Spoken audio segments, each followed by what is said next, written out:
What is going on, everyone? How you doing? Thank you for joining us. I've brought four VRlings to this week's show. Thank you for joining us. The four horsemen, the mate. best of the four of the CruCast. Like the other guys are like, we bring them along because we like them. But I mean, this for the people who listen, this is going to be a much cleaner show. You know. Why your mom isn't here? Yeah. My mom. Sorry, my mom. Not your mom's not here. Mate, my mum is a filth bag. So yeah, that would ruin it all. Well, Alex isn't here, so Don can come back. Alex intimidates Don. That's why he doesn't show up. So Alex is not here now. So we'll see a Don sighting today. I don't think Don's ever going to come back, mate. I'm not even sure if he's a bloody figment of my imagination now. He may not exist.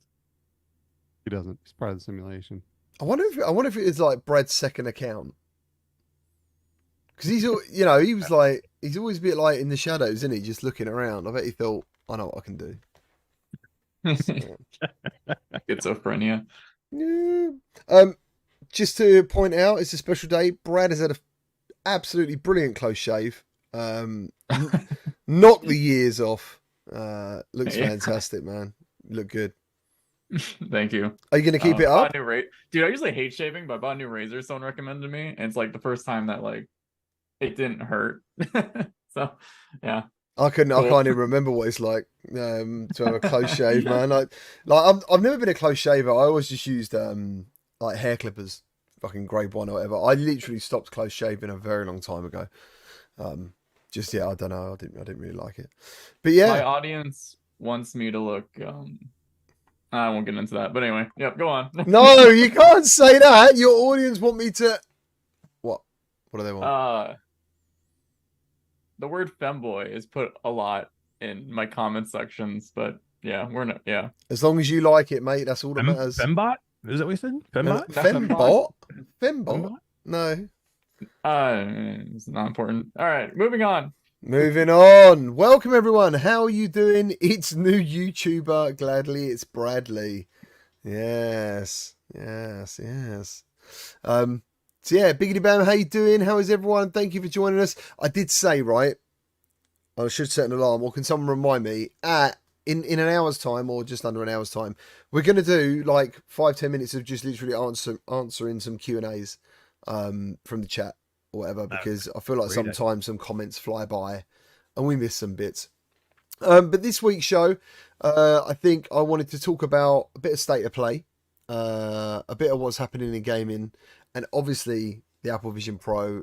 Because I know the thing is, right, only before we went live did I realise these guys have not watched any reviews, I'm assuming, but I still think you would have seen some stuff. I've watched lots. I watched a couple. I had to. Like I just tried not to watch anything that like got it hands on, and most of them weren't like spending any serious time with this. So a lot of them were just trying to spit out reviews really quickly and not putting any serious time into what the headset can do. But I did watch like Marques Brownlee because I wanted to see the unboxing and just see what he thought of like his first hands on. I watched a very cringe video with iJustine, which she's just very over the top with everything she does. And I watched something. Who was it? I watched The Verge. And that was the one that I thought, was well done and well produced. I just don't know how much serious time they actually put into that headset to put that type of review out. So I was a little bit skeptical of their review. It was another point you put. We spoke about quickly as well. Is these guys' user cases, like, are they hardcore VR enthusiasts? And I would say none of them are. I would say they use headsets a bit like when you review a product, or sometimes you review a game. Like, you dive in, you do the game, you move on. Like, I tend to wonder if it's some of that, because Brad, you sort of mentioned that, didn't you? Yeah, I think it's a lot of that. I think the clientele that got units are not just not full-time users like us. So it's unfortunate that there wasn't really anyone like that. I know Ben Lang has been getting some hands-on time, but he's being more careful with what he says about it, which I think is, from what I understand, the people who got units only had it for like 48 hours before they were like given the embargo release. So oh man, really? Yeah. Yeah, something like that. If you're not a person who's normally in that ecosystem, what are you doing in 48 hours that you, us who are in that bubble are going to take at least 3-4 days just to, look at everything and see what it's all capable of doing. Could you imagine not being in our bubble and not, being hands-on every day with an AR VR headset and then jumping in and going in 48 hours and then I'm going to give you a rundown on exactly what this headset's all about and whether it's a win or a loss? Get out of here. The only thing I could say is these guys are a bit different. Like they've got camera crews, they've got editors. Like I spent 10 days doing PSVR 2. Like on PSVR 2. I mean, in terms of what it can do in comparison to Apple Vision Pro, there's just no comparison. Like there's, so I don't know. I think MetaQuest 3, I spent probably another 10 days trying to do that stuff. But at the time, like, I don't know. I'd already been hands-on with it, early impressions. I guess Marcus Brownlee had already been first impression. I mean, I'm actually assuming that all those guys had already been invited somehow to try it before. Oh yeah, they had tried it many times. Yeah. Yeah. I mean, it's interesting. The couple of people that I watched, 2 of them said they had it for a week. So I don't know how true that is. I wasn't there, right? But it's all, it's so lackluster. Everyone's freaking out, and they're only showing some flat apps hovering in front of them, and that's it. And it, I mean, it takes time for developers to come up with really cool, compelling things, especially when Apple, it took a while for Apple to start letting people develop for this thing, and they put together an emulator, right? They put together a thing for people to develop stuff on their PC. But I mean, so far it just looks like very basic Quest stuff, with really good pass through. Yeah, that's the thing. I think that's the one thing I keep seeing on Twitter is people a bit like, my Quest 3 has been able to do this stuff for a while. And it's kind of true, but it's probably not done it maybe as well, Right. Like, Yeah. and something like pass through, when that goes up in quality, that changes everything. It changes immersion. Like there's, like I saw some of these like apps were actually like casting a shadow in the virtual world and stuff. That would have an impact on how much you believed what was happening. So yeah, but man, like Mike's on a plane now. He might even have just landed, actually, thinking about it. He's going to be getting one and bringing it back, so I'll get to go hands on then. So yeah, I mean, I'm excited to check it out. I don't know. I mean, they talk about the weight. I'm assuming it's actually the weight distribution that's more of the issue. Oh yeah, for sure. Yeah, for sure. I mean, this weighs just a little bit more than a Quest 3, but under what a Quest Pro weighs. But the Quest Pro has good weight distribution, right? It's all about the distribution of weight and how it feels on your face. So it'll be interesting to see what the general public thinks. I think it's really interesting that they made this thing with a huge focus on watching movies and this really cool cinema feature, a cast ambient light on things in your room, and you can go to different environments. But like a lot of the reviewers are saying, it's like they have to watch movies alone. Why isn't there a multiplayer thing to watch? Yeah, why is there a big screen together? Yeah, it's interesting because this stuff, people watch movies together. It's pretty rare you go to a theater or something and you see someone sitting alone. It's not how usually people want to consume media. And they spent all this time creating this avatar system to make you look like the PS3 version of you. Yeah. This is what I think to myself, like how advanced some of the software we have already is, like VR chat, for example. Like and that's the crazy thing about Mark Zuckerberg and the metaverse. Like, who knows whether that will pay off in the long run? Renaming his company Meta, and the metaverse is the thing that gets people into headsets. Not the fact that you can just pinch and grab windows and move stuff around. What if it's the ecosystem you create is what brings people in? I kind of was thinking about that a little while ago. I agree. Like, I think like computers back in the 70s, like there's a lot of hype, like, oh my God, we can have computers in our kitchens and they're just going to give us a bunch of recipes. And that was like the only use case that they thought of back then for consumers. But obviously, as the time went on, it wasn't really one singular use case that won personal computing, other than like the work that obviously came out with IBM and stuff. But like the combinations of doing multiple lifestyle things is really what won over. But I think it's like the best summary of the reviews is like, this is the best hardware on the planet, the best software on the planet. And like the reviews were still pretty humbling to remind people we're still like the 70s and 80s when it comes to this medium, right? Like we still have a lot of steps to go before we reach the critical mass of like using a VR headset for everyone using a VR headset at least, rather than like the early adopters and enthusiasts. So yeah. Yeah, Yeah, very, very much like we've been living in the Nintendo days, and maybe this is the Super Nintendo, but you know, we're still waiting for Capcom and all these companies to come out with their games, right? yeah. Yes. I mean, the fact they've called it the Vision Pro, like, is it always just like the Pro bit, like the Pro, like Pro normally means it's the better version of something, and I kind of wondered how that came up as a marketing slogan, you know.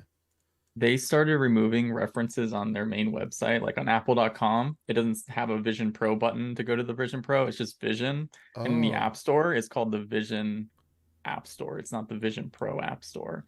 So they're already sort of kind of leading the way ecosystem wise to expect that, yes, there might be just a regular consumer Vision product later on. So yeah, but that's what I mean. Like, surely even if they thought about a cheaper version, like as you said, this is made. Is it aluminum? Is it what do you call that? yeah, there's like aluminum in it, glass in it, Glass. Like plastic if in they it. did like a cheaper version, is that just Yeah, going to be called the Apple Vision? Like, I think so. Probably. That's my guess. Yeah.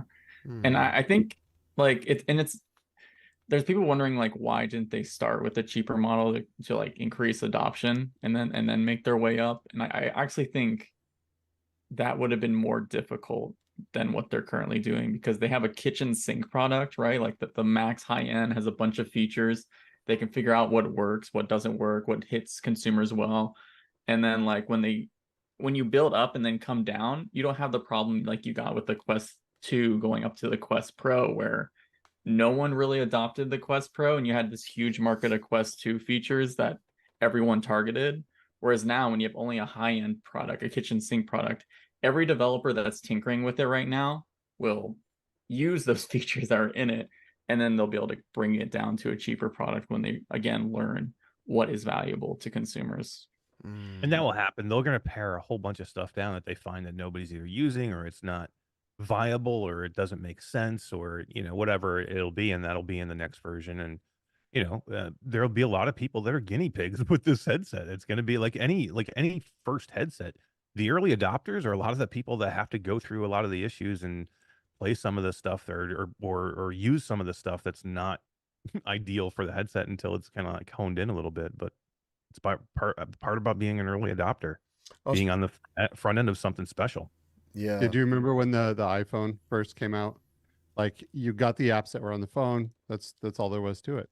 It was this new thing, and the excitement and the newness and the technology itself is what really brought people in. And being a high end Apple product, and that's what's happening here. But look where the iPhone is today. Look at the amount of apps, the amount of development that's gone into it, and we're going to see the same thing here. You know what I mean? Over time, we'll get different versions of this headset. But Apple wants to start high. They didn't start low when they started releasing computers. They've always been a high end computer company, and then their phones were pretty expensive when they first came out. It wasn't until later they started coming out with the lower spec, more price friendly versions of their phones. Even so, Apple always starts high and then eventually makes their way down to the more affordable prices. They want to be known as that luxury item, right? Like you buy an Apple, people tout that they're proud of being Apple Oh owners. yeah. Yeah, for sure. I was just going into the comments here. You got someone mentioning about the Vision Lite. Raw says Pro for productivity, perhaps. Like, is that maybe the angle they went for? I'm not even sure. The Apple Vision SE.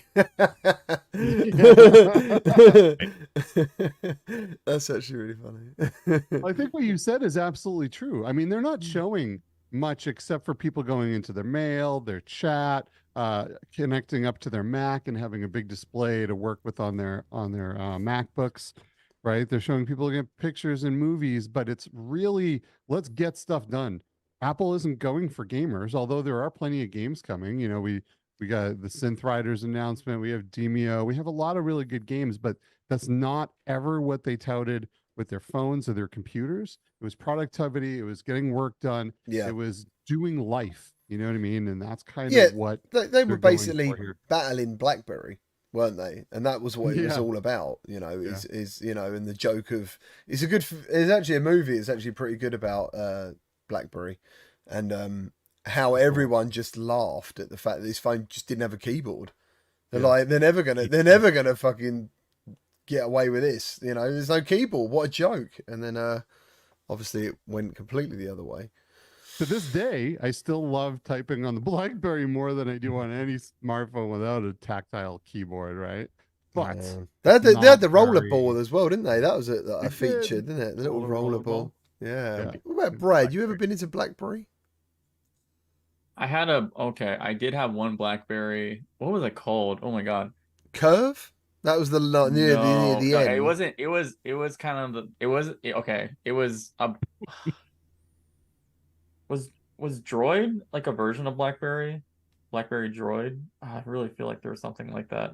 It wasn't like the Towards the full end. on. I think it was like a full touchscreen. Then you would slide it up, and it had like the full keyboard under it. But it was like kind of a reaction to Apple. It wasn't the pre-Apple days. So Yeah. yeah, not like the full on BlackBerry everyone thinks about today. It was on its way out already. So Yeah. We got them They for used to work, run- man. Sorry. They used to run the enterprise servers, the BlackBerry enterprise servers at work. I mean, the only time the BlackBerry ones really worked for us was because we'd gone from a Nokia to suddenly, it was just because it was emails on the move. Like Yep. that was the revolutionary part of BlackBerry for us at work at the time, was like, and it was no good because it just meant your manager and I could get hold of you even easier, and send you crap, and then he could say to you, "Why don't you do that? I emailed it to you." You're like, "Oh, for fuck's sake." Mhm. But yeah, so But speaking of cell phones with this headset, I think it's pertinent because I really think Apple, going with the Apple Vision Pro, Apple has kind of said they think that phone technology is tapping out. It's getting harder and harder to do something new every iteration, and at some point they're going to top out where there's no big improvements that you can do anymore. Think about Jasmine with VR. Jasmine was saying she just went from a 12 to a 15. And she's like, I don't understand why. There's no difference between my 12 and my 15, really. yeah, So I mean, Battery. yeah, and so you're getting to the point where you have now pretty much limited your hardware. Like, what can you do with a phone that's different now? I mean, you can fold them, you can flip them, you can do different things like that. But literally, the technology has pretty much tapped itself out. I think the only move for them is to do something in a wearable that makes sense. And I think this is the beginning. Like, this is the beginning of them wanting to get to glasses to where it's, like what we all want, which is glasses that can convert from AR to VR, quickly and easily and be light. And I think that's where we are. So whatever you think of what this will be tomorrow, whether you're like, that's just dumb or it's stupid or whatever, it's a step. It's a step in a direction. And, I'm not going to say whether this thing is going to be successful or not. I haven't even touched it yet. I'll touch it tomorrow and I'll give you my first impressions. But I think a lot of people coming out now going, yes, success or yes, fail. It's way too premature. for oh, that. absolutely, Oh, yeah. yeah. For I don't know where. I think I did say like a tweet, and I was basically like, it is the best out there right now, but it sounds like their software and stuff. It still needs time. Do you know what I mean? They've still got so many. They've got real users coming up. That's when you get the feedback. That's when you find out what people want. The masses want. But yeah, there's so many cool technologies. I thought like the fact I think you can unlock the headset using your eyes like you would a phone and shit. I thought it was really cool. Loads of good Yeah, stuff. I think once this gets in the hands of people that are normally used to working in these things, people that are used to wearing headsets, I think then we'll get a better feel of what this is all about, which I think is a miss for Apple. Again, they gave it to a lot of people that cover tech and then maybe have put a headset on in the past, but that does not really give you the best judge of what a headset can be. Even like somebody like Marquez Brownlee, he's done a ton of reviews on headsets, but how often does he wear a headset? For him to judge whether he feels it's heavy or not is unfair for somebody who wears a headset every day. So, to me, I want to know from somebody who works in VR, I want to know from them. I want to hear from them how comfortable this thing is, how accessible this thing is. Somebody who's very rarely in a VR headset and doesn't really see themselves being in a VR headset. I don't really. That opinion doesn't really matter to me. I get what they've done though. I mean, these tech channels obviously have a reach well beyond anyone who's strictly VR. Like what is Marquez pulling, like 8 million? Oh yeah, he's 9 million views. But the good thing is, it might not be exactly what they wanted to hear, but that's the gamble I guess you take, isn't it? When you give people this hardware, but it's so like obvious to me that this is the kind of thing that'll end up in a museum one day, when like the battery, one, it hasn't got a battery, and two, it's 2 hours or 3 hours. Like that's the sort of thing where people will look back and go, "What? Like it needed batteries?" Like I don't know. People will find that stuff funny in the future. Yeah, I'm looking at all these creators and like Mike and Nathan and all these people that are flying out to get this, and it's like, man, they're gonna have such a fun plane ride home for 2 hours. They better bring a big old power bank with them, like a 50,000 mod power bank, and just keep charging that thing over and over. Hopefully, I mean, you can plug it in, can't you? So I'm assuming that's what they're going to do. One thing to like kind of like I think there's a few things going on as well, like especially because we're talking about how it's unfortunate they didn't send these devices to like the hardcore daily users now, but I also think, like, looking around the internet, I think how people are going to react to Vision Pro, I think they already have it set in their mind how they feel about it, like in these communities, right? Like there's people that before they watch the videos, they're looking for reasons why they were right to not like it, and the people who do like it, they're looking for the reasons why they like it. So I don't know, it's kind of weird. But on the other end, like a lot of people in the XR community, I noticed, were like making fun of the personas, right? Looking a little wild, a little, oh yeah, not perfect, right? Hmm. And I was going, I did watch a lot of the reviews. I couldn't really help myself. I think it's kind of interesting. It's okay. This is messed up, but it's kind of like when you have these regular everyday people reviewing a product of this caliber, it's kind of like going to the zoo, right? Like I want to see how the animals react to different things in their daily life. So it was interesting to me to like watch their opinions and stuff. But the more interesting thing is, even if the video said that the personas looked funky, you would look at the comment section of like everyday people that watch these channels, and some of them would be like, "This looks amazing. This looks really good. Like, wow, I can't believe how good these personas look." So we kind of forget, because we're very like technical minded, like techie people, like what impresses the everyday consumer. And I think that's what's going to kind of wow people with this kitchen sink product more than like what we currently have. But going for how they've marketed this, like they've almost priced it out of the normal consumer's hands anyway. They've made it into a desirable product. Yeah. So when will that feedback come? When, like what you're saying, Brad, as you said, if everyone suddenly got an Apple Vision Pro today and started like, I'm going to FaceTime you, I reckon there'd be millions of people just going, "What? Like that was insane. That was absolutely incredible," and it wouldn't be anything like the tech channels. But that's not going to happen, is it? It's just not going to happen for a while. I don't know. I think the Apple community is very loud. I think it won't be that long before we hear everyone giving their opinions starting tomorrow. And they're timing this release like pretty weird, but also like kind of not weird, because in a few months we're gonna have WWDC, their Apple Developer Conference, and there's already strings talking about Apple Vision OS 2.0, right? And they're gonna be able to make a big stink about that and everything, and like the features that they're gonna prove that people didn't like or did like, and like again, this is a very early.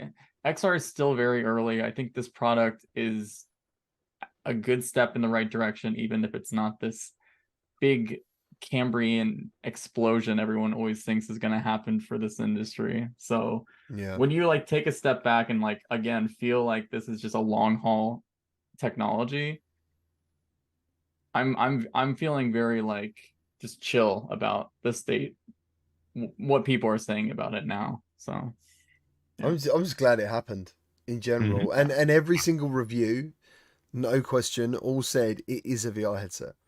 Like they were like, they don't want us to call it that. He said, and every single one of them said, this is a VR headset though. There's no two ways of getting around it. So I wonder I what. love it. And in Marcus's review, he said it twice in like 20 seconds. It was awesome. I love seeing him do that. Yeah. 'Cause he's basically saying to him like, drop the bullshit. Do you know what I mean? Like, there's no need for it.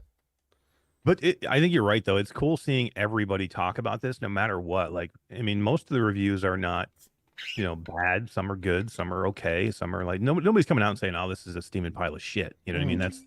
That's what I was nervous about. Maybe because this can't be a huge failure, or otherwise, that's just bad for us in general. So even if it's mediocre, it's okay. I mean, I was looking at a quote here. There was a quote that says, "I would say my experience was religious." The director, James Cameron, told me when I asked him about his first encounter with the Apple Vision Pro. He says, "I was skeptical at first. I don't bow down before the great God of Apple, but I was really blown away." John Favreau said the same thing. When you have people like this talking about a VR headset, again, I don't care what they want to call it. When you have people talking like this about a VR headset, or you see, the CEO of Apple on the front page of a magazine wearing a VR headset, those are big deals for us in our industry. So whatever this is, again, I think it's a huge step forward for us.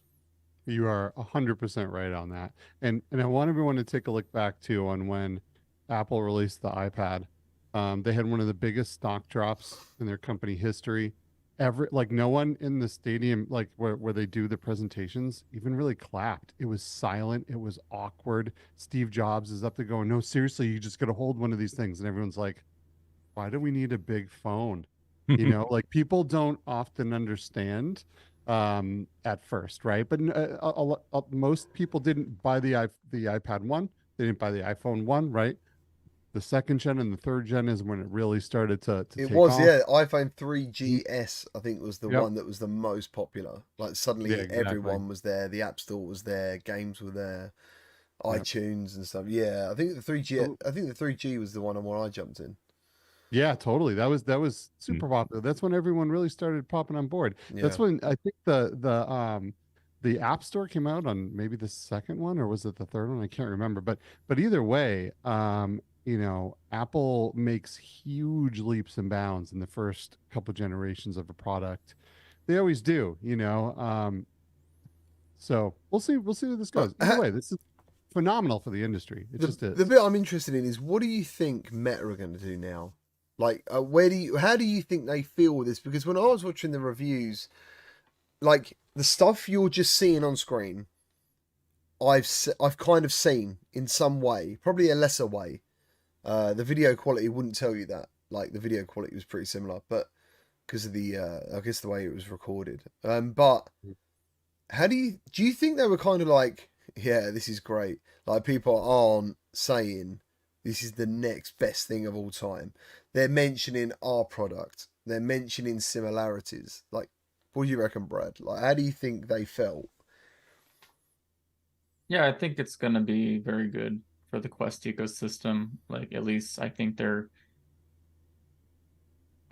they announced version 62. They announced that they are adding support for if you have an iPhone 15 Pro or Pro Max, which can record the spatial videos format, that you'll be able to convert them to SBS format directly with their official app and their software and play them in your Meta Quest 3. Right? That's not something anyone cared about, really. No, yeah, Like except for some like small third-party apps that were out there and stuff doing that. No one paid attention. But Apple's doing these things. Meta's watching. Another big thing that's coming is the augments feature, which is basically like very similar to some of the stuff you're seeing, like these spatial windows thing for spatial Vision anchors. Yeah, those are awesome, the anchors and stuff. Yeah. Right, like where you have like, like they were showing off like cut the rope game being played on Vision Pro. It's a little game in a window. It's got like 2.5D going on there, and you interact with it. Meta's building the same thing using their Spark AR platform. So Meta has the cheap product out there, and I think their next few months are going to be taking as best they can the features that are on Vision Pro, so they can say, hey, we have it at a cheaper price. And I do think that's going to work out for them, even if they like. I was watching some CNBC, which is like a very like stock market focused review of it, and even though Meta is going to have the cheapness and like the factor and everything, I still think Meta's biggest problem outside of our enthusiast circle is they still have to rely on the outside ecosystems for people to use their devices to its max potential, if that makes sense. Like, I find it really ironic because back in like 2016, 2015 or whatever, there was a leaked memo from Zuckerberg saying that he wants to push this VR stuff heavily, this VR AR stuff heavily, because he wanted Meta or Facebook as a company to stop its reliance on the Apple and Android ecosystems. But even today, you still need an iPhone or Android to set up any Quest headset. Yeah. And you start adding these features that rely on the iPhone to record spatial videos. And I think if they really want to get out of that trap, they should like start allowing you to record spatial videos with the Quest 3, for example, and all these other things, like record spatial videos with the Ray-Bans, right? But yeah, that's how I think it's going to go. They're going to push the best features to the Quest quickly. Not the gaming features. Like, they're still working on that as a separate thing. But yeah, sorry, long-winded thing. No, I loved it, man. Like, I love listening Yeah. to you talk this stuff.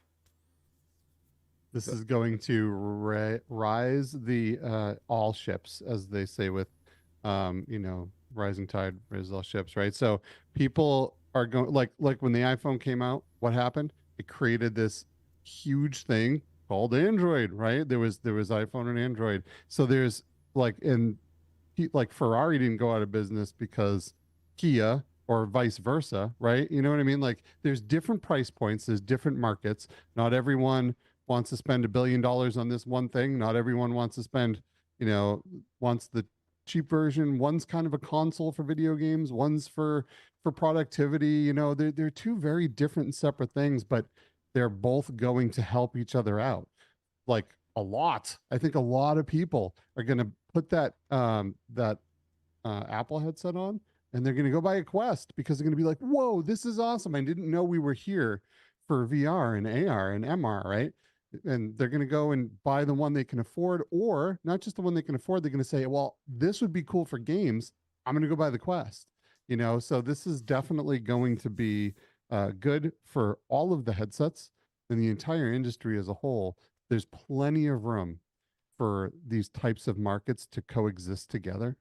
What was the sale numbers? Didn't they put out a pre-order sale numbers? We talked about it last week. I can't remember what it was though. Do you remember what it is? The number? 200,000. 200,000, yeah. For something that costs that much, that is crazy. Like, that is. David Heaney pointed out that revenue alone just from selling the hardware, they already matched like the holiday season for Quest based on that. Like, if you were comparing how many Quest 3s and Quest 2s were sold during the last holiday season and the 200,000 of Vision Pro, they've already matched the market in that way. Yeah. And if they do come out with some killer app, or somebody comes out with some absolute killer app that is like setting people on fire, which there could be, and I mean, it could be just something that somebody makes for it that's going to be amazing, that you can only do in this headset, that'll just get people more interested in it. It'll get some of those people that were on the fence. They're like, okay, now I'm going to go get it. So, I mean, I don't think this is over. Like, I don't think this is okay. They sold the original batch and then they're going to have come out, we're going to have reviews, and then it's going to be done. Like, I think they'll still, sell units. It's just going to depend on, it's really going to depend on the people making the software for the headset. I guess that happens with every major headset. You know what I mean? It depends on how well Apple ends up supporting the ecosystem, supporting the developers who are looking to create things that are special and make and use the hardware that's in the headset. Because again, if it's a big paperweight and everybody's like, what am I doing with this thing? And it's in closets 6 months from now, that's a problem. Yeah. Do you think in some ways that when you went back and watched like their presentation on everything, do you think they oversold it or made it look more like, for example, the eyes through the visor? Sold the eyes from what I've seen. Dude, like, the eyes look terrible. As soon as I don't see, this is the thing. I don't think it only looks terrible now in comparison to what they showed us. Yeah. Like when you see it up, it's only when I saw, I think it was Marquez up close, you could see like the hexagons. Or whatever. You could see, You're yeah, like, you could see what? like the lines. You can it Yeah. looks like it's very like you can see. I don't know if it's pixel. You want to call it Like an pixels. 8-bit screen. No, not Yeah, 8-bit. you can see the lines in the image. It looks terrible. It looks washed out. I don't know. It looks bad, but I don't really care about that part of it. Like to me, that was a very much a salesy, gimmicky thing anyway. Like I could give two Yeah. shits. What I'm trying to Seeing say is that I eyes. still think though, Mash, when you put that headset on and you're there with your family, I still think they'll be like, what, is that your eyes? And you'll be like, Yeah. no, it's actually a virtual version of my eye. They'll be like, Yeah. that's crazy. So I do wonder whether with everything, like, I think sometimes Meta's advertisements are so cringe what they do, the way they go about this stuff. I'm obviously not them. I don't know where they get this data from. Maybe it does work, but like, I think Apple's was so well done, you know, that I think a lot of people's like expectations was so high. So yeah, I think we're going to see massive improvements on that front screen too. They didn't let anyone share anything about it for the first X amount of time, right? Because they knew it wasn't there yet. But I think it's going to get better. I don't Yeah. know that it'll ever be at the point of the advertisements. I'm not sure, but I'm pretty sure that it's going to get better. I mean, just look at like pass through on the Quest 2 from the time it launched to now. Oh, The yeah, pass yeah. there is better. So like there's just a lot of things that that'll be improved. You know, something that I'm really, really interested in knowing about this whole new endeavor from Apple getting into spatial computing is from the time they were making computers to phones to iPads, there has been a release pretty close to every year for every product they've ever made. So I'm curious on how often do you think there'll be a new revision for this headset? And do they have to play it different? So this thing is $3,500, but so is a high-end or a higher-end MacBook, but they still update those yearly.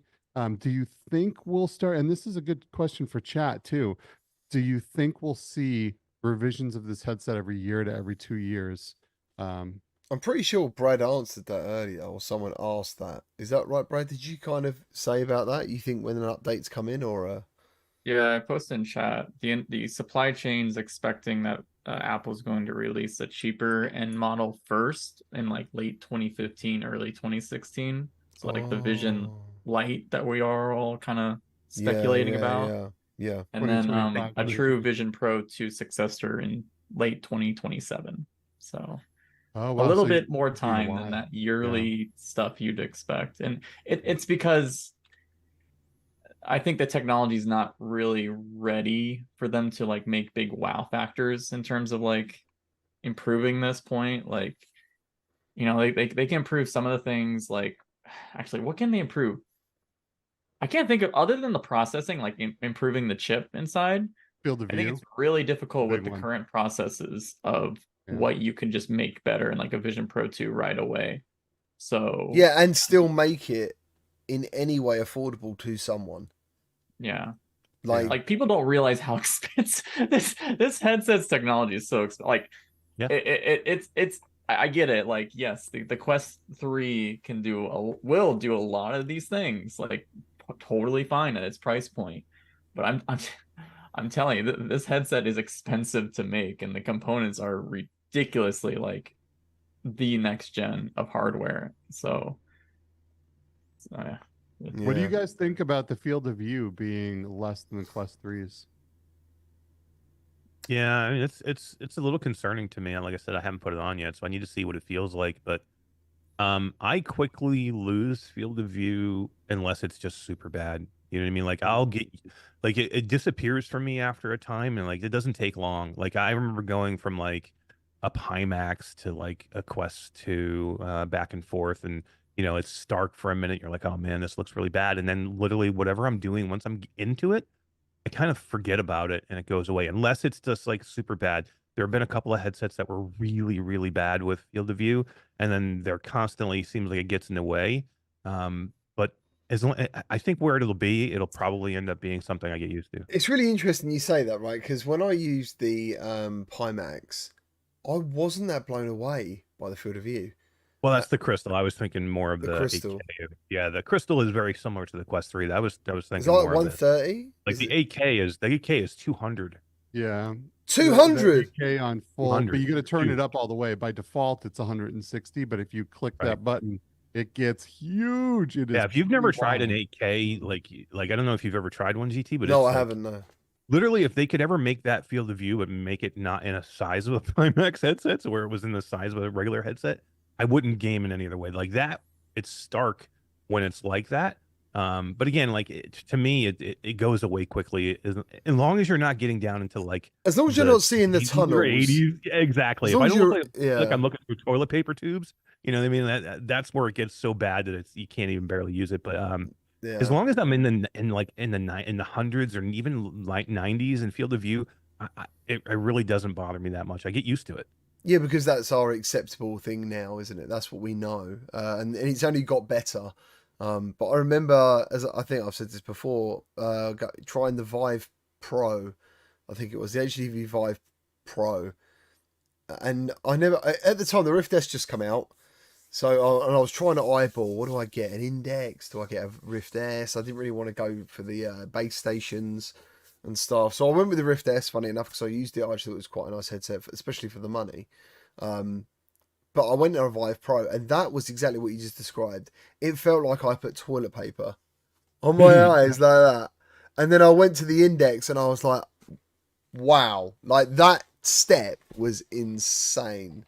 That was crazy. That alone was insane. So, but yeah, like my Quest 3, the PSVR 2, I think, to its credit, the field of view is really nice. And I kind of forgot about that. Like, going from the Pimax to the PSVR 2, it is obviously wider, it is bigger, but I wouldn't say it's like a selling feature. Like, I wouldn't go, this is substantially better. And I was surprised at that. I always thought that's why Pimax makes you look like you're a hammerhead shark, was to see around corners by accident. I don't know, but the clarity was insane. Like, you were right, Mash. Like the visual clarity. Half-Life Alyx is like a brand new game. Like, it was. But that was really the only real plus point, you know. Like, the controllers were still a little bit not as nice as touch. It's obviously heavy.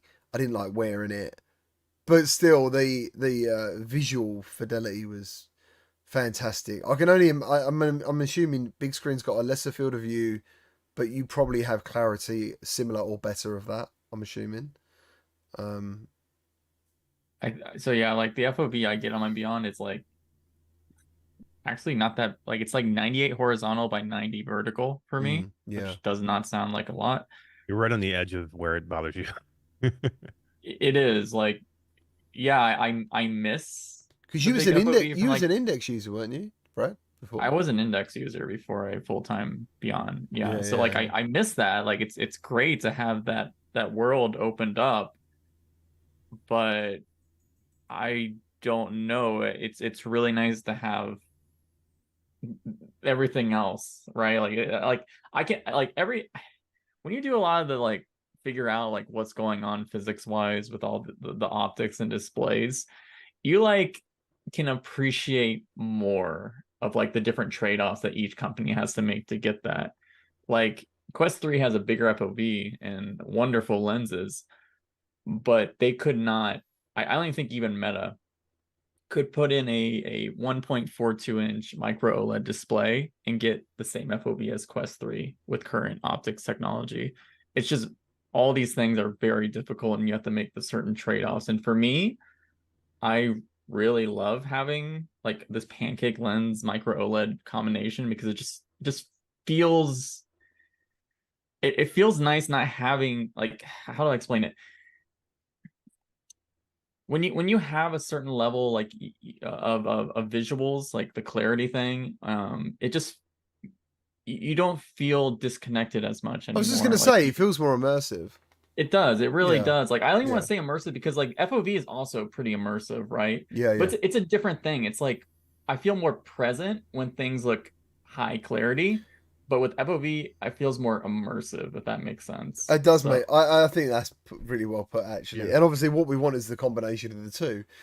yes. But yeah, like I found myself in Half-Life Alyx. That's the thing. I actually think I had the combination, but the headset itself is constantly like yeah, you're on a Pimax and it's burning your head and you're not enjoying it and this cable's pulling you, like all these other things are happening. But They're that close. I'll tell you what, like I said it in my video. It was a bit of a rubbish video, really. It was just like our first impressions, but I started noticing just stuff that not that I played Half-Life Alyx on what did I play it on? I think it would have been a Rift S or a Quest 2, for example. And I think I paid attention to everything that I had to pay attention to. Like, like something flies over you, oh, you look at that, and whatever. But when I was wearing the Pimax, it felt like I could see a bigger world, a bigger game. And I was just looking at shit, like plant pots and fucking bollocks that, I could, and it was almost like I could stand somewhere in part of a game and it was like a picture frame of, I can just look at, nothing is happening. It's not interesting really, but it just looked fantastic. Like when you go into somewhere beautiful in the real world and you're just like, you just stop for a minute, don't you? And you're like, that's actually really cool. Like, yeah, that is what happened with the Pimax thing. So yeah, they're so close. Like literally, like especially with the crystal. Like I don't know. Like maybe they had all the molding set for that shape of the headset, because they've been doing it with the 8K and the 5K before that, and that's why they decided to go with that size of a headset, because it's not the same field of view as like the 8KX. So why didn't they just make the body of it smaller? You ever look inside that headset? There's so much wasted room in there. Like if they had just made maybe invested a little bit more in some tooling. I get it. You'd have to redo your whole line, right? And you'd have to remake and all your molding and to make a smaller headset. But it would have been so much smarter. You know what I mean? Because they don't need the big hammerhead shark thing anymore if the field of view is a little bit less. And if they did that, and then they have the Y gig thing coming. They don't want to call it that, but they have that coming where they will go wireless. You know what I mean? They were like that close. Literally, it's like they were that close, and then they always like get in their own way. And so yeah, I'm not even sure. Some good things going on. What about the standalone feature? Like, I don't really understand that. I mean, to me, that sounds like a whole, like, you don't. It sounds like something like they've just put their foot in to have a feel, but it just sounds such a big task that I probably wouldn't have done it. If he's going to make something that's going to be a Quest competitor, I just don't think I'd have stuck it on that sort of headset. Like, you've got now a massive battery that is an absolute fucking pain in the ass to get out. Like, it's really hard to. That adds weight. I'm sure just being a standalone adds weight in some way in there as well. There's, I don't know, man. Like, it's a very confusing headset to me in some ways.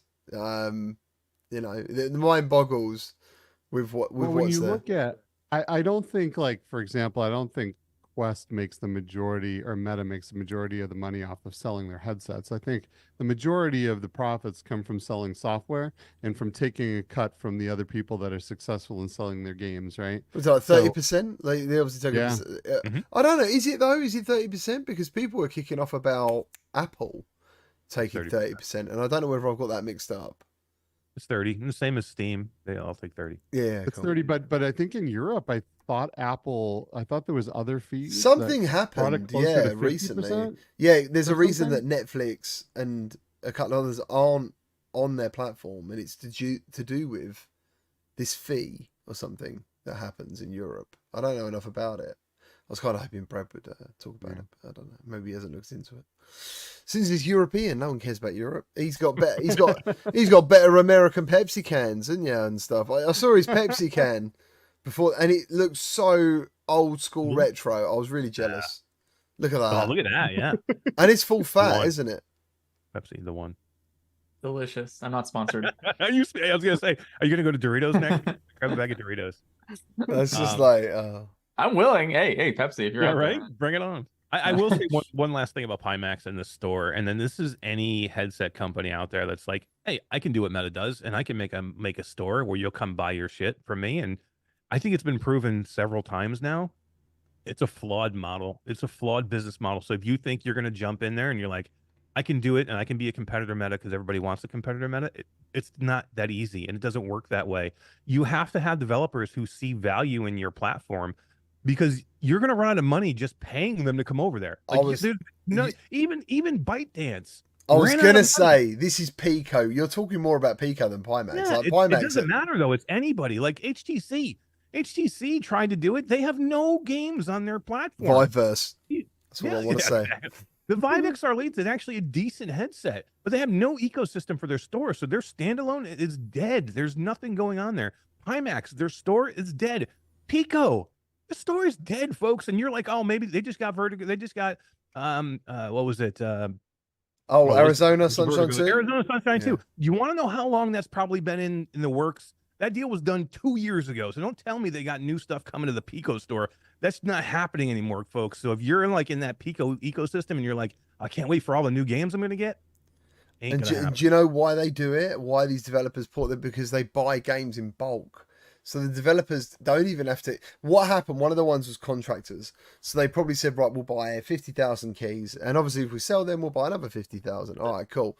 But what happened was developers then don't bother updating it because they don't need to, because they haven't got a consumer base they need to keep happy, because potentially 49,000 of those keys never went anywhere and it didn't really matter. So, and so then you feel really bad for the 1,000 people who decided, yeah, I'm going to get a Pico because I hate Meta and I'm going to get contractors. This is like, I don't know, 4 or 5 versions behind everyone else's version, and I don't know, then you end up regretting, I guess, buying Pico. What's happening with Pico at the moment? Like, how are things going? Weren't they supposed to be coming to America or something, or eventually, or some? I mean, they got the Pico Neo 3 Link approved for sale in North America, but not the Pico 4, which is what they really need. The Pico Neo 3 Link they don't really need here in North America. They needed the Pico 4 and they couldn't get it, and then they torpedoed the Pico 5, which I thought, why couldn't they get it? Because of who's making it? Because of ByteDance has pretty much damaged Pico to the point where I don't think they're a viable company with ByteDance at the helm. Like, literally, I thought Pico was doing pretty good on their own before ByteDance bought them. Would they have been farther behind? Probably in their development cycle, probably, because they wouldn't have the infusion of ByteDance money. But the problem is the presence of ByteDance has basically shackled them so much that they cannot continue. They needed to have a headset in North America. If they were going to come out and say, we want to compete with Meta, they can't compete with Meta only selling to China and Europe. They need to compete with Meta in North America, and they can't do that because of ByteDance. So ByteDance hurt them. And what happened with ByteDance is they got a lot of people on their board up top that were all about VR. And they were like, let's do this. We're going to get involved with this. And then all those people left and they're gone. And now the new regime is like, we want nothing to do with VR. So ByteDance is out. They were like, they cut everything down. They don't see the future in it. The people that did are gone. So that whole thing now, they've basically cut them down to almost nothing. So for me, I would like to see them sell Pico, because I think Pico itself is a decent company, but ByteDance is not the people that you should have in the helm right now. And that's just because of the problem between ByteDance China and North America. I do wonder what's going to happen with TikTok as well in general. Like, TikTok, I don't mind using it. I chuck stuff up there for a laugh. Makes me very little money. It's just about really sharing something that I think might be interesting. But like, they're now getting into legal issues with music where contracts are running out, and I think it might be not MGM. I don't know what the studio is. I can't remember. I don't want to quote, but it's whoever owns Taylor Swift and all the artists combined on her label. Basically, they've said, like, in the time TikTok is now turned into a platform of like hatred, bullying. There's no real control on there. I don't know if you guys know, but there was a like a trend of throwing bricks at homeless people on there. Oh my God. Yeah, Crazy. like really The bad heck? stuff happens on there, and it just runs. Like, there's no one at the helm controlling it. So basically, these guys. But I have friends that live stream on TikTok, and if they drop an F-bomb by mistake, they get their live stuff turned off. Yeah, or if you show any But you too can much chuck flesh bricks? in some ways. You can chuck bricks at homeless people? Whatever it is, dude. I'm What? assuming. Yeah, it's Universal. I wanted to say Universal, Mr. Tasselhoff, but I wasn't sure. But basically, they're like, yeah, we want more money. Like, so in a way, I think there's a thing where they're like, yeah, you know, we've got standards, but we can drop them if you got the cash. I'm not sure, but that's how the conversation like it went. If that goes, like, there's a lot of people who are fans of content creators or people's music, and they make content to that music or whatever else. You've got live streamers on there just playing copyrighted tunes all the way through. Like, there's no real copyright stuff on there, and I don't know whether that's all going to change, and that'll be the end of stuff like that. You know, that's what I think. Yeah, it'll be interesting to see what happens there. Yeah. Mm. Yeah, I'm not Very too... strange platform. Strange how some things fly and some things don't. But yeah. I find content on there just amazing. Like, and I don't mean in a good way. I mean, like, some of the stuff I watch on there, like, I don't know, how, it could be their biggest videos, and I think, how could you, like, how did it get big in the first place? And then I wonder about the effort that went into it. Like, it's almost, some of the stuff on there is just lucky or unlucky, because they'll never ever achieve that again. It's just randomness, I think, most of the time on there. But there is still an audience over there, obviously. So yeah, I don't know where they're going to go next. Well, now you got YouTube Shorts and you got Instagram Reels, and like everyone's kind of playing off of what TikTok does, as far as how, you know, the short form content and its, you know. Are you guys fan of short form or long form? Like, what do you prefer? What's your attention span? You know, Long form for me, for sure. Do you think it's because we're a little bit older? I've been finding myself getting the both though now. Like, I'm definitely in Skiba's camp. I'm older, and your long form has always been like where I 20-minute, 30-minute, you know, full deep dive videos or whatever it is that's entertaining for me is great. But all of a sudden now I find myself, you know, just scrolling through and hitting reels, and then just scrolling through reels for like 30 minutes. Oh, Insta. You're an Insta person. Yeah. See, I never upload anything to Insta. I'm just in Facebook, right? I'm in Facebook, and all of a sudden, you know, Facebook's great because you can just be scrolling in your own feed, and all of a sudden a reel will pop up, and you click that, and then you're off to the races. There's reels every 10 seconds or 20 seconds, and you're seeing all kinds of shit. Do you know? And it's making me stupider. I know it's making me stupider, but it's not just that. I can't help it, man. There's some stuff on there I see I don't like seeing, like, and it's purely to keep retention. Like, I saw something the other day, like, it come up, so they were holding down an animal, pretending to pull something out, a monkey, right? Pretending to pull something out of its ear that was obviously hurting it. And they could have done it in an instant, but they didn't. They held it down, kept doing it. And I'm like, right, fucking block this shit. Like, what is this stuff? Yeah. And that's on Facebook. And I think to myself, like, no one should see that. But obviously it happens because someone bothered to do something horrible to get views. Like, that's where I hate stuff like that. So for short form for me, the problem is this. I think if I had more time in life, I might do those things, but I don't watch videos to watch a video and to kill time. When I'm watching something, and I often don't watch movies or TV shows because I feel like I have so little time that if I watch something, it has to count. I have to be learning something. I have to be contributing to my career and gaining knowledge. It has to be something I'm really, really interested in. Like Ted Lasso. Did you watch Ted Lasso? Mate, you've got to watch Ted Lasso. I watched the first couple episodes on a plane. So when I consume TV shows and movies, it's only on airplanes. That's pretty much it. I just don't have time. I work like insane hours. I parent. You know what I mean? You work that stuff too. So it's just hard. And I really want to gain. I feel like almost I almost feel bad if I'm watching something that doesn't contribute. I do get, mate, honestly, most evenings in my house, I'm going to think, right, get out of this room, go and sit in the front room. And I sit there and they start watching something that is definitely not my cup of tea. It's something probably about drama or love, like some show. And I'll instantly be thinking, what could I be doing? Like, I could go and do so. I'll go and do something, you know? Yeah, so I sit there for 10 minutes and I'm like, right, love you, I'm going to go upstairs, do something, you know?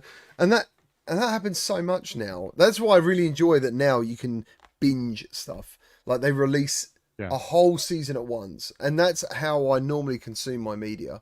I will, if there's a TV show I like, I will watch it in 2 days. I'll just smash it. Otherwise, it's not going to happen. You know, like there's this show today on the radio that's talking about. It's called This Is Us. My wife absolutely loves it. It's Crap. It's 106 episodes though. Like to me, right? I'd hate to want to like that because Don't watch it. I'm just saying though, who'd want to sit there? Like, imagine if I watch it and I think, wow, this is really good. I've got 105 more of these to watch. Like, I don't know. Star Trek was probably the only thing, Next Generation, I really enjoyed. Oh, don't watch This Is Us. My wife watches This Is Us, and it's like cry fest. I swear they just put shit up on the screen to get people to cry. I call it This Is Crap. I'm like, oh, you're watching This Crap again? This is that is such a dad move, isn't it? It is too. I'm like, I watch it for 5 seconds, and I'm like, why are you crying? She's like, oh, the whole show makes me cry. I'm like, oh, great. You've got no feelings, Eric. I don't. You've got no nerve endings. Oh no, Mrs. GT's here. Oh no, and she loves it. No! Look at her. Oh, what's she doing in the chat? I bet she wondered what channel is he live on, because this is my second one. I have seen some of them. I never said I haven't. What I said. You're watching it. You're watching it now too. This Is Crap.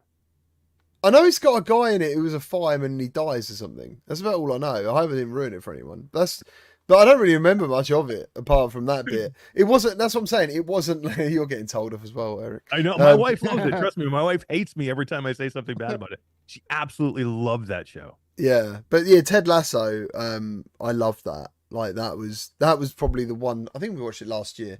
That was one of the best shows I've watched last year. But I'm a really big I'm really big on mental health. I like to learn. I like to listen about things and perspectives. You know, so many different ways of looking at stuff out there that you think you understand and you know until someone else explains it. You know, yeah, it's I'm very all about all that stuff. But anyway, that's a lot of Appley Visiony stuff. And I did say when we started the show, we will give 5 to 10 minutes to the chat for you, just to any guys. If you want to have a quick Q&A, ask us stuff, now's the time. Because normally... Personal questions, anything? Have you got anything to hide? No, I'm an open book. Ask me anything. But yeah, like I feel like sometimes the chat flies by and there's just times when we don't actually get to do that stuff. I think it's a great idea. I'm ready to read. I'm ready to read. Brad's always reading the chat, I think, or he looks like he's always reading the chat, unless he's just doing other stuff.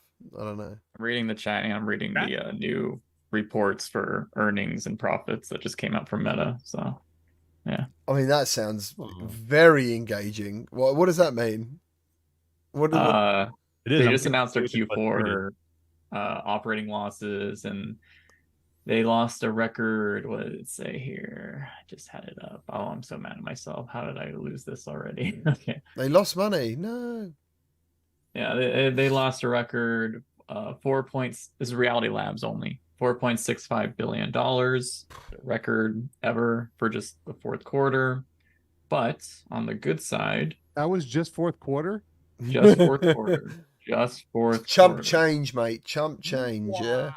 That's Zuckerberg's shoes. So think about that though, but think about they had record sales for Quest 2 and Quest 3 in that period of time that dwarfed anything Sony did. Oh, absolutely. Yeah. So their revenue though, fourth quarter is the first time they hit one. I don't want to say this wrong. Sorry. No, that's fine. That's fine. You're right. There's a whole bunch of questions on that for you, Brad. Yeah, and they're making money in different ways, right? They're making money off of Facebook ads, they're making money off of all their artificial intelligence stuff. So, you know, they're the only guys. I mean, and they're still with their games. They've still got marketing and stuff coming up. Like, it's very, very annoying what I see with PlayStation. And we still think they're taking a loss on the Quest 3, right? But nowhere near the loss they were taking on the Quest 2, right? So at $500 for the minimum model. Quest 3, they have to be getting closer to, I mean, we know they're losing, but they're not losing anywhere near though. So they just, for the first time in Reality Labs, they got $1 billion revenue fourth quarter. So that's awesome. A milestone. But again, revenue is not profit. So do you feel but you know what? That means that people are spending in that system though. People are spending right? Well, if their hardware is more expensive, the revenue for like high sales of a Quest 3 will mean like the revenue's higher, which is why like the example earlier, Vision Pro is $3,500, and even though they sell 200,000, their revenue shoots up because of that price tag per sales. Yeah, Before it's still good though. That It's means still they good. should be making closer to money almost. Before we get into the questions, which we will do, I promise. Why do you think the Quest 3 hasn't taken off so much? I mean, to Quest 2, I'm gonna ask you guys. I know I've got my feelings of why, but why do you think? 100% price. 100% price. That's all it is. I actually think it's a bit of a cross between like Quest 2 does a lot of stuff that Quest 3 does. A bit like iPhone, you know. Can you play this game on it? Yeah. Can you have hand tracking? Yeah. You know, what's the battery life? Same. But I kind of think, you know. But what is that? That's price though. It's people going, well, I'm not going to get the 15 Pro Max because this iPhone 12 that I can get on Facebook Marketplace does the same thing. Yeah, it's but a cost difference. Yeah, right? but most people would pay for better. But it's not like, I think until you try the Quest 3, personally, I think it is better. It's not significantly better on a shelf. That's what I kind of think. Also, the people that are buying around the time that we're getting these numbers from are people that are not in the, they're not in our VR bubble, right? They're moms and dads buying VR headsets for the first time, aunt and uncle, grandpa, grandma. They're just going to go out and buy the cheaper headset that plays absolutely every game that the other headset bought. Yeah, Gorilla Tag. I mean, how many people bought the Go when Quest 1 came out because they thought it was the Quest 1? Happened all the time. The Go sales spiked because everybody thought that the Go that was did the same thing. It did the same cheaper thing. was the Quest 1. But here at least you're close. The Quest 2 and Quest 3 are extremely close. Every game that you can play on the Quest 2, you can play, or a Quest 3, you can play on the Quest 2. The only difference you're getting is pass-through and better lenses. But again, for the novice, who cares? I can get this thing for a lot cheaper and be a hero to somebody for Christmas, and they can play every game that they need to play. It's an easy buy for them. Yeah, there's no exclusives for the higher end hardware. Which is a real shame, Yeah. personally, as someone who loves all that stuff. How do you do that though? How many people would you piss off if you made exclusives right out of the box? Oh, of course. Like, I get, like us, we're like, big do enough. it. Yeah, we're like, do it. I'm like, do it now. Like, do it now. Start to say goodbye to the Quest 2. I'm okay with that. But there's a lot of Quest 2 owners out there that are like, how dare you do that? Like, if you started killing the Quest 2 within the first even 6 months of the Quest 3, there would be an uproar that would for a long period of time. Happens in PlayStation all the time, and that's a freaking console that's been out for 5 years, usually 5 to 7 years before they get the new model. Yeah, yeah, we're talking like 2 or 3 years, isn't it? I guess was it Quest 2, Quest 3? Yeah, something like that. Even PlayStation continues to make they continue to make the PS4 while the PS5 was on sale for what, a couple of years, right? I mean, it's still pretty normal. There's a huge player base of one, and people come out with games that work on both because they want their revenue from both markets. We don't have that size market yet where we can really get away with that with pulling it out faster. I think someone's thinking that we said Quest 3 isn't selling well. Yeah, no, well. I think it just didn't do as well as the Quest 2. Yeah, in a comparison. I mean, like, the Quest, well. Yeah. I think Quest 2 distorted a lot of our expectations of how different times. It was different times. Yeah, for sure. Yeah, and I don't want to talk about PSVR 2 at the moment because everyone will be like, boo. Well, can we just real quick mention that Metro is coming to VR? Yeah. We should do these questions first. Well, the first question was, and you are absolutely right to bring that up, Skiva, because I was so excited. From Ninja Guy VR, he says, what new games are you guys excited about? So Skiva, take it. Metro, let's go! I'm so excited, right? Because like I used to work for Vertigo, and years ago I started watching the development of this game, and so now it's finally out there. We can talk about it. They showed some footage of the trailer. This is such a big deal because the Metro games are so rad. Yeah. They're so good, right? And now we're getting them not just on PC VR, You know, we're getting, you know, it's coming to PlayStation VR was announced. I don't think they announced any other platforms yet, but come on, Vertigo No, they isn't did. going to be titles anymore It's than all on the Quest. No, they platforms, did. It's all platforms. They Oh, announced okay, it. cool. apart from Yeah, well, Pico. nice. Yeah, that's All not a right. platform anymore. Yeah, it's not. Yeah, that's what I mean. That's what I was saying. But yeah, Which platform will you all buy it on when it comes out? Apple Vision PC. Pro.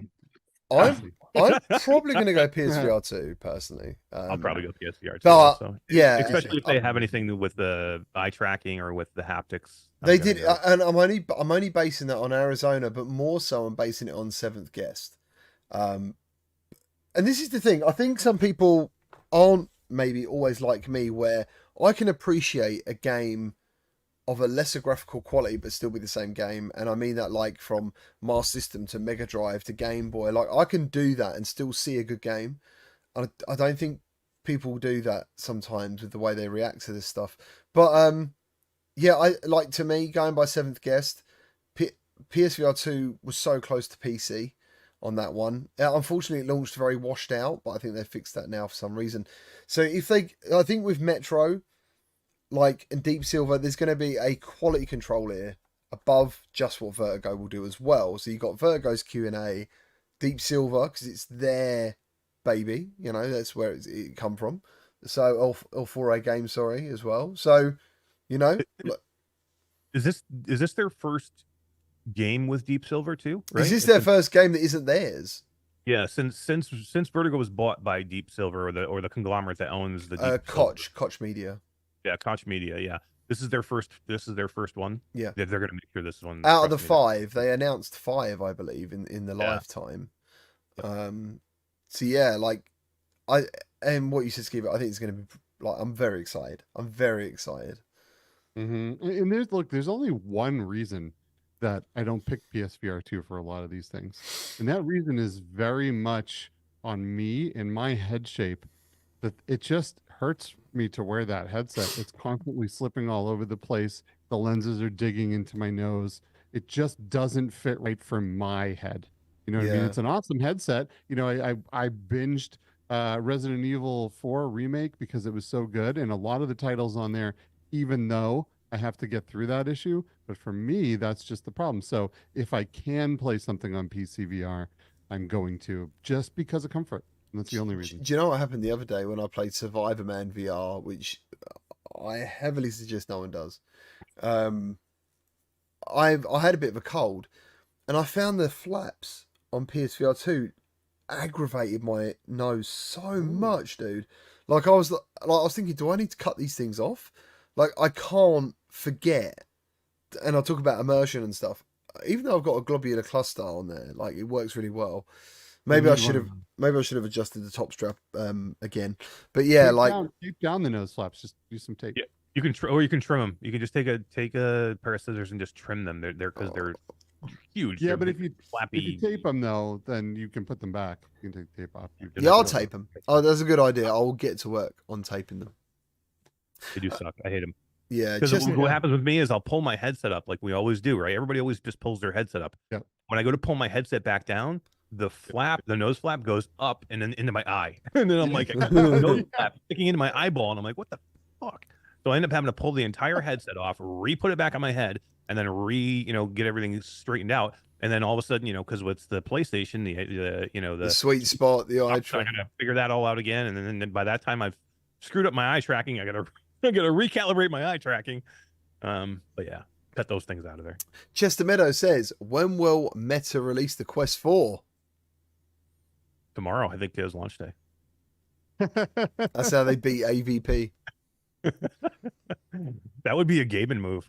Deckard launches tomorrow out of the blue. Nobody knows it. There you go, dude. I don't. You want to see something cursed, kind of about that? There. Don't get this is mostly a joke thing, but I just want to share it. So there was a furry convention that happened. It's called Midwest FurCon. It's like one of the biggest furry conventions. I did not go to that one. That one. To that one. I have gone to one. Anyway, there was some people passing out these stickers at the event. Some anonymous people and they have made these stickers have made their way to my hands, and they're just like these weird Valve Deckard with a date on them. It says February 14th, 2024. Someone's trolling like to an extreme degree, but Valentine's. yeah, dangerous copium levels when you get stuff like that. Because February I don't know if you ever 14th. met furries. I don't know if you ever met furries, but they're like, Lots. Yeah. let's say all the furries in the world like got on a big plane and the plane crashed. Our IT industry would just die the next day.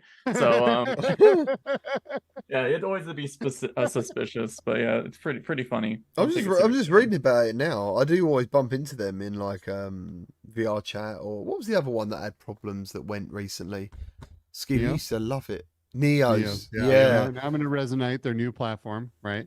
Which Right. a lot of furries in there, and I have a lot of furry friends, and Yeah. you know, teach their own. And you're right. There, you know, for some reason, the furry community is just full of highly intelligent people when it comes to information technology and computing and hacking. Like, it just is. I'm not sure what the correlation there is, but yeah. Do you know what? I think furry porn was the first porn I ever accidentally saw on Twitter.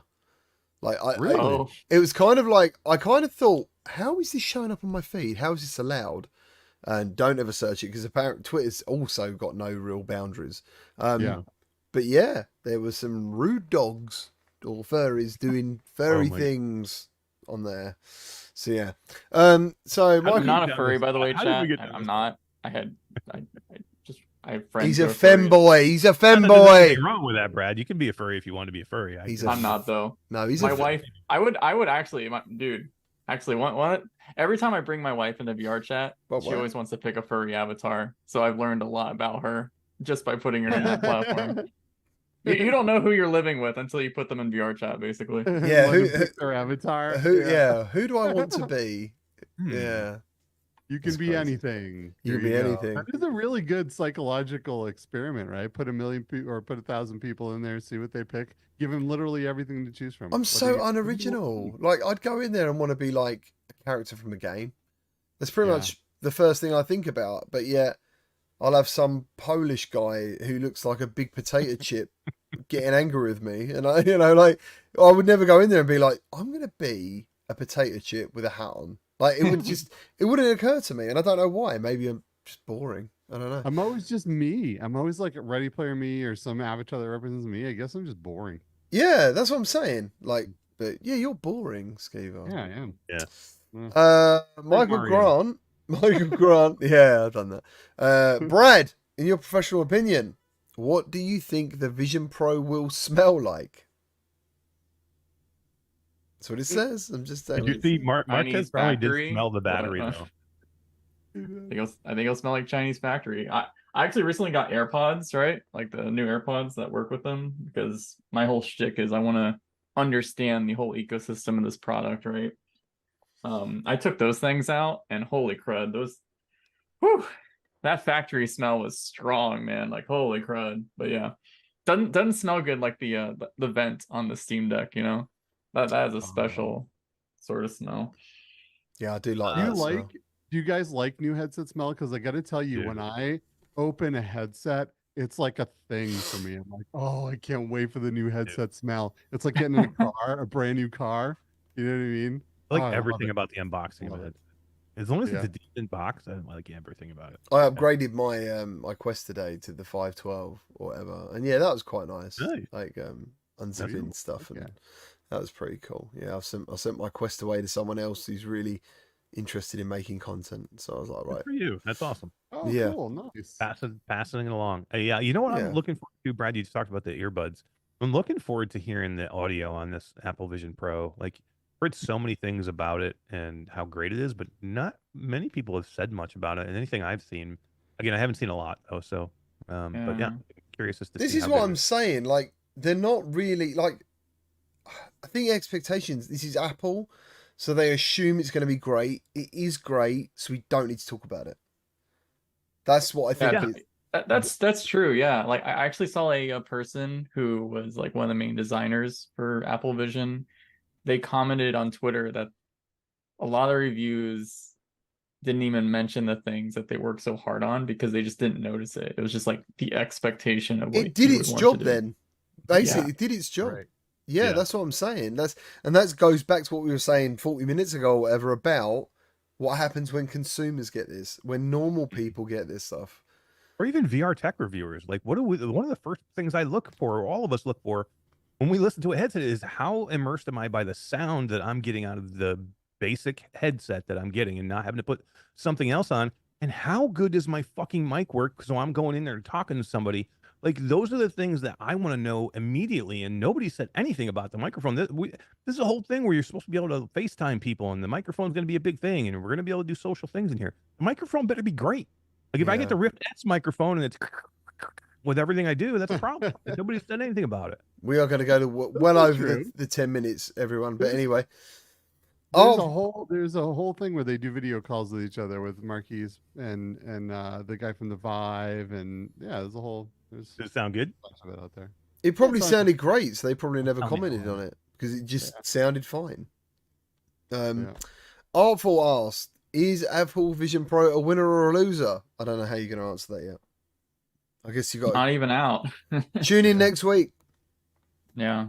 Same bad time. Oh, you know what? Wait, we're on Zoom. You know, it'd be weird if like me and Eric next week, like, I know Zoom supports the personas.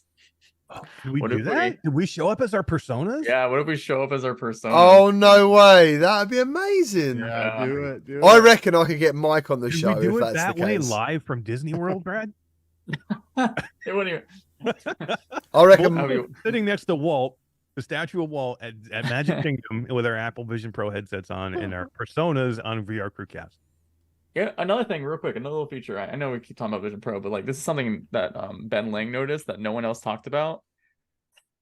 A lot of things people didn't notice, but any compatible app that like allows you to use a selfie camera, you'll be able to use the persona with that app. So like if you have like a Snapchat with all the filters, you'll be able to use your persona and then apply the filters automatically and like send those. Cool. That's cool feature. mental. Nice.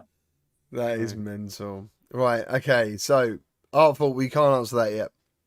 Nicholas Hampton says, do you think Apple is making a mistake by not supporting more gaming, or is it productivity and social more important to adoption for them?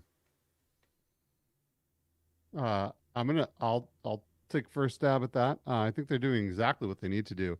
They did the same thing with iPhone. They did the same thing with their computers. They did the same thing with the iPad. The games will come, but it's definitely not their main focus, and I don't think it ever will be the main focus. There will be stuff on there, but it will never. For Apple, they're just not a gaming company. They're just not, and that's not where they care to be. So, but there will be gaming on there. Yeah, I mean, they got Apple Arcade, haven't they, and stuff, like a monthly subscription. Yep. They have synth writers on there. I know Alchemy Labs is working on porting, from what I've heard and seen screenshots of. They're working on porting Job Simulator and Office Simulator to it. So there's going to be... Dude, they're going to do Job GGO. Sim. Yeah. Yep. No way. Soul Assembly has an app that's available immediately on launch tomorrow called Soul Spire, I think, which is like a puzzle game, mixed reality puzzle game. There's a ton. There's going to be in 6 months from now, there's going to be a ton more that you're not even thinking of. Okay, so I think I can share this. I'm pretty sure. I can't see any embargo stuff. Resolution Games are doing Demio. I know. What are they doing? At launch, Demio- Game Room. They're doing Game There's a Room. game room, Oh, yeah. yeah. Game Room. Chess, Solitaire, Hearts. What's that? Kayaking or something. Sea Battle. Didn't Oculus have something like that before? Like a room thing where you could like play games. On the go. Yeah. On Oculus Go. That was called Rooms, wasn't it? Yeah, I think it was. I think it Okay. was Quest Rooms or Oculus Rooms. Something, yeah. And they also announced that there's an unannounced title that'll come to Vision Pro first later this year. So, yeah. So Quantribution asks, do you guys have a plan to be hygienic while letting other people try the Apple Vision Pro? Like, I guess, wipes and stuff. Do you guys care about that stuff? Have you got any ideas of how? Maybe he's asking for himself. He's got to share it. I don't know. What would you suggest? That'd be better. What do you suggest people would do for hygiene if they're sharing a VR headset? Don't use alcohol wipes on your lenses, first of all. Oh, mate, you see that PSVR picture I put up the other day? Oh, I did see that. Yeah. Man. Don't do that. Use microfiber cloths all the time. You can wipe like the facial gasket and stuff. Like I don't know. That's usually the go-to for hygiene. I think is. I mean, if you're ever thinking about doing arcade demos, you can buy disposable like tissue wraparounds for stuff. So you can do that. I've seen that. You can obviously do face masks. And the other thing I do is just anti-back people's hands before they touch controllers and then give them a wipe down. Or if you're made of money, which a lot of Apple people are, you can buy a clean box. Oh yeah, which the keeps sterile. everything with an ultraviolet light. I think there's only really like Skydance. Every time I go to the thing, they have one of those sterile boxes and put their stuff in them. They're pretty cool. Artful asks, who will win the Super Bowl? Has that been and gone? No, it's coming up, isn't it? It's coming up. Yeah, it's coming up. The what? I'm gonna watch it. I'm gonna watch it in my Apple Vision Pro. Like, we don't know who's in it, right? Is it four? We still have 4 teams. No, I think we know who's in it, right? I don't know. I think is it San Francisco? I know they were in the. Are they the 49ers? Yeah, the Niners and who was the one with the girlfriend? Taylor Swift. Is that Kansas City Chiefs? Right? There you go. Yeah. That's how my wife knew about Super Bowls because of Taylor Swift, I think, this year. We watched the Super Bowl in New York last year. Was it last year or the year before? Nice. Can't remember. It's been, mate, January's gone so fast, hasn't it? Don't you think? Like, literally. 49ers and Chiefs. It's January was on, man, in a heartbeat. I can't believe how quick it's gone. Especially because we were, spent time in Vegas for CES and just gone fast. Yeah, it's gone really quick. Will be GDCs around the corner, man. March. Yeah. Virtual Steve asks, have any of you ever considered changing your YouTube video formats to fit an iPhone screen? They do fit iPhones. No. What he means? You mean like vertical? Ew, gross. You can go phone sideways. You can go vertical. You can go square. I actually like the square format. Square phone. I like the square format, but unfortunately, like whenever you're playing a video game, it is 16:9. So I guess it depends on your style of content. Your eyes are kind of your field of view isn't it wider horizontally than it is vertically? Like I just feel like that. I'm assuming so, or our eyes would be like that, wouldn't they? Yeah, totally. You'd be like a fish. I can't handle that short form like 9:16. That maybe that's one of the reasons I don't watch short form. I did see that TikTok is giving. I think TikTok now you can change to landscape instead of. And they're doing long form as well. They want long form on there. Have you seen those?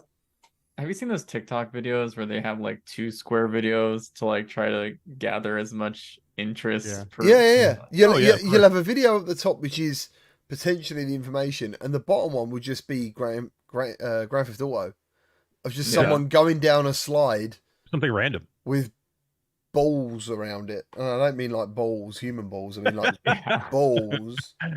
It's just human balls around. It literally is like. I am so desperate to keep your attention. It's just, So anyway, blah, blah, blah. That's what I mean. Like, if you watch facial video porn, you're not doing that already, man. Noob. Yeah, what are you guys doing? I can't remember what I was going to say there, Steve. You've completely. Sorry, I saw that. Grab it. Chester asked, will PSVR 2 survive? But we don't need to answer because I think he's already asked the question. Where are we next? Live open mic. Almost a year later, can you honestly recommend someone who has a PC and a Quest to buy a PSVR 2 at this point? We're not going to escape the PSVR 2 thing. So, look. Yes, look, it's flawed, and Sony sucks right now. Okay, and I got all kinds of problems with Sony. I'm going to talk about later tonight. It's still a great system, and I've had some of the best VR experiences I've ever had on that system this past year. Now, I'm not saying if you don't have a PlayStation 5 and a PlayStation VR 2, you should go out and spend thousands of dollars to do this. But if you have a PS5 already and you can go out and get a used PlayStation VR 2, definitely go get it because some of the best games I've ever played are on that platform. Like in Skiba said, is it uncomfortable? Maybe it's a little Hallelujah. uncomfortable, but you just said you finished a game and and it was still uncomfortable. Why did you finish it? Because it was one of the best gaming experiences you've ever had in Resident Evil 4. So I'm a duality here. Like I'm of two minds. I love this headset and I hate Sony right now. That's my biggest problem. Like I like the PSVR 2 headset. I hate Sony right now. Hate I such want a to strong jump on word, Sony. Eric. Okay, all right. Hate I such a strong word. strongly dislike Sony. I want to kick him in the balls right now. Yeah, oh, Yeah, even I don't that's hate him. I don't hate. You're that's right. a I don't bit- hate. I don't want to hate anybody in my life. Thank you. But I want to kick him in the nuts. Can I do that? Yeah, you Like, can do Okay, that. what if I said, "Look, I really like you, but I'm just gonna square off and Like, call are it you doing it barefooted? Are you wearing socks? Are you got Big a old big combat slipper boot. on? Oh, like big old big steel old boot." toe cap. Oh Dude, man. there's nobody out there right now that doesn't want to give Sony a big old kick in the nuts right now because you just want to go, please support your headset, please. But still, it's a great headset. Yeah. Well, and here's the thing. Why would you tell someone that has a PlayStation to buy an Xbox? Or why would you tell someone that has an Xbox to buy a PlayStation? Fundamentally, they're very, very similar in their technologies and the processors inside of them. It's about the exclusives. And PlayStation VR has always had some of the very best exclusives in the business. There is not a large plethora of games like you're going to find on the Quest, but what you're going to find is some of the best games you will ever. It's quality, for sure. For sure. So I hope that answers the question. Live open mic. Mind Jive says, do you think Legendary Tales might have overpriced themselves at €55? It's $55 as well. Into failed sales for a game that focuses on co-op. Will be hard to get friends to buy a game at that price. So Legendary Tales, you can play it solo anyway, definitely. But the game is very co-op based. And I have only just realised that it costs that much. I didn't know it cost that much either. That's pretty bold. Does anyone know if it's going to be any better than Dungeons of Eternity? Let me have a look. I mean, I know it's basically it's an old PC game, right? Which game are we talking about? I'm sorry. Legendary Tales. Legendary Tales is amazing. It's a much amazing, deeper. It's a much deeper Dungeons of Eternity. So if you're a fan of Dungeons of Eternity, you'll absolutely flip over Legendary Tales because it's just way deeper. You have it's more like ragdoll physics. It's better graphics. It's better graphics, system. definitely. Yeah, better combat system, more weapons. More progression with your character. More progressing your progressing each weapon, making each weapon better and better. And 4-player. Yeah, it's 4-player. I mean, there's another thing as well. Cool. So I don't think they've updated the game for quite a while because they've obviously been working on the PSVR 2 version. Because the game comes out of early access this month. Because it launches this month on PSVR 2 as well. So it's kind of like it's coming out of early access and it launched on PSVR 2 and it's going to have crossplay. Wow, that's a big deal. It is a big If deal. it has crossplay, then you shouldn't have a hard time finding a lobby, right? Exactly, Skiva. Look at that full circle. There we go. Where are we? Let's scroll down. More Sony stuff. I don't need another paperweight.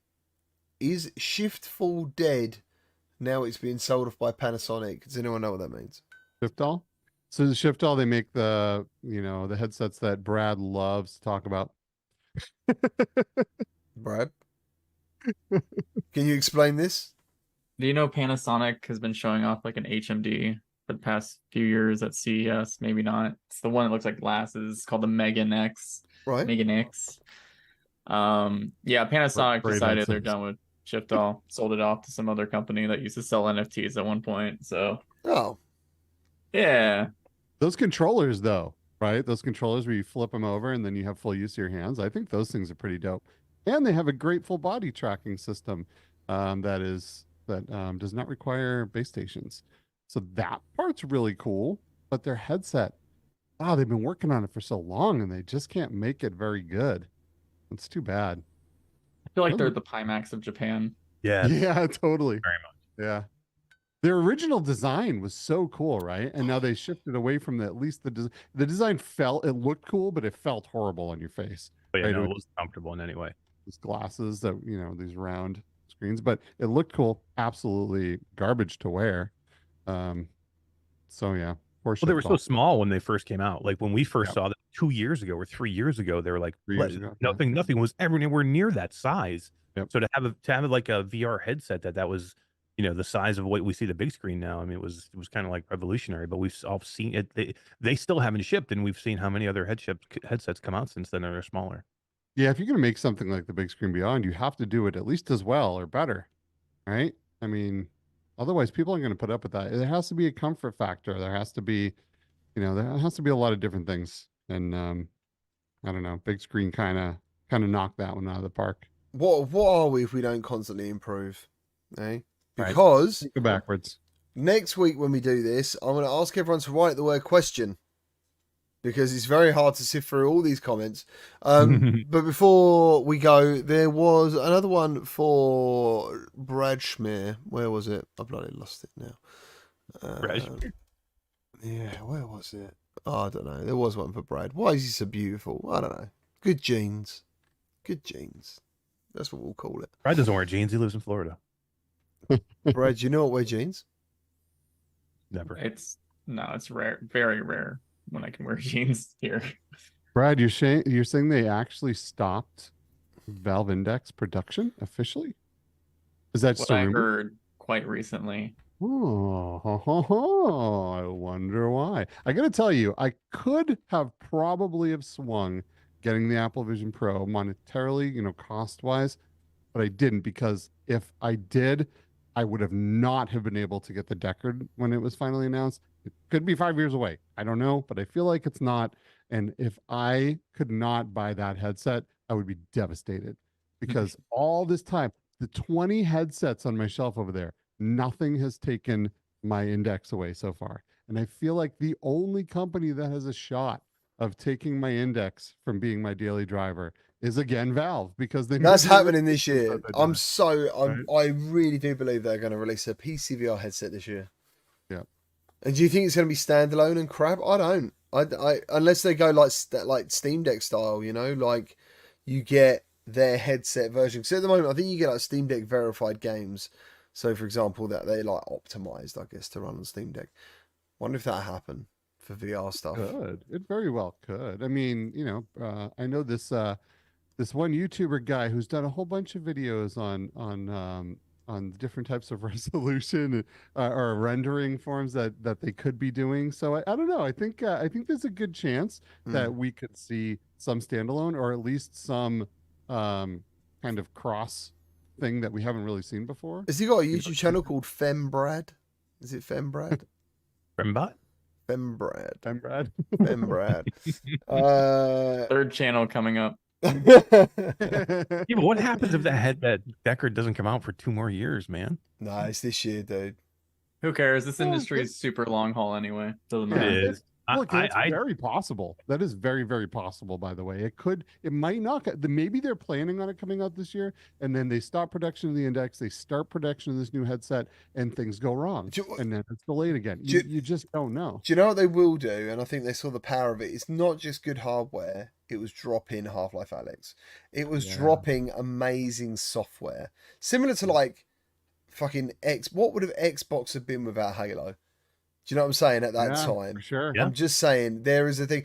And I think with PSVR 2, I really do wish they would have gone down the marketing route of a boxed Resident Evil 8 version or something, because I just don't think that Horizon was the game to really push the headset in that way. Even though I personally liked it, just different. It's a big IP. Resident Evil could have been another good one. They did a whole. I feel like PSVR 1. They did a bunch of different boxes. PSVR, dude, they marketed PSVR though a lot. They did. They need to bring back that marketing team. Bring them back. Let's go. How is there not like a holiday bundle like that? Like I've been talking to Bad Robo back here in the chat, and like we're kind of saying the same thing. Like I'm not saying Sony doesn't support I'm just saying Sony doesn't support in different ways. Like they don't advertise. How is there not a holiday bundle? Like how was there not any holiday sales? Like this was a huge year for you, and if sales were lagging, put something together that makes sense. Put GT7 in there with something else, man, and drop the price by $50 or whatever. Just get something going, and they didn't do anything at all. There's all sorts of things, dude. Like the fact there's still no real Wonder Tech demos. There's still nothing there. Yeah. Like it has to be a shooter or a racer or, there's nothing just to. I don't know. PSVR Worlds again. Like PSVR Worlds was so bloody good. And they had demo discs. They had the PSVR demo. They're three demo discs. Oh, 3 of them. Yeah. And they just did so many things right there. They would come out like those digital demo discs. They'd come out and you could try like 10 or 12 different games. I'm not sure what's really happening with it, to be honest. But just don't play Survivor, man.